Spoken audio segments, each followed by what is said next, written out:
नाज़रीन, मैं जावेद कश्मीरी स्वीडन से आपसे मुखातब हूँ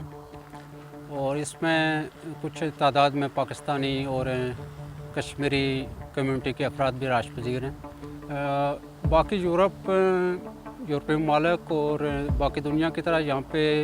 उस तरह से लॉकडाउन या कर्फ्यू की नाफज नहीं किया गया है,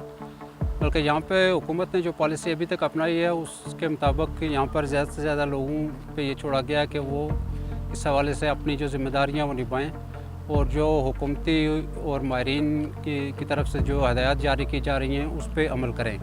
अभी जो सूरत हाल चल रही है उसकी वजह से बहुत सारे इदारे जो हैं या मुख्तलिफ़ कारोबार जो हैं तो वो बंद हुए हैं, उसकी वजह से बहुत सारे लोग बेरोज़गार भी हुए हैं और आने वाले वक्तों में अगर यही सूरत हाल रही तो ख़दशा ये है कि यहाँ पे बाकी दुनिया की तरह यहाँ पर भी एक माशी बुहरान आएगा, जिसकी वजह से शायद हज़ारों के हिसाब से या लाखों के हिसाब से लोग अपने कारोबार से मुतासर हो सकते हैं। तो अभी तक जो है यहाँ पे सूरत हाल जो है तो वो कंट्रोल में है। हुकूमती इदारे जो हैं वो यहाँ पे तमाम सूरत हाल पर नज़र रखे हुए हैं और लोग भी जो हैं तो वो ज़्यादा से ज़्यादा कोशिश कर रहे हैं कि जो हुकूमती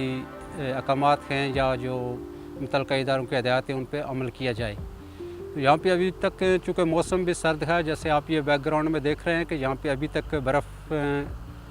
मौजूद है और आने वाले दिनों में 1 महीने के बाद तकरीबन यहाँ पे मौसम थोड़ा सा बेहतर होगा।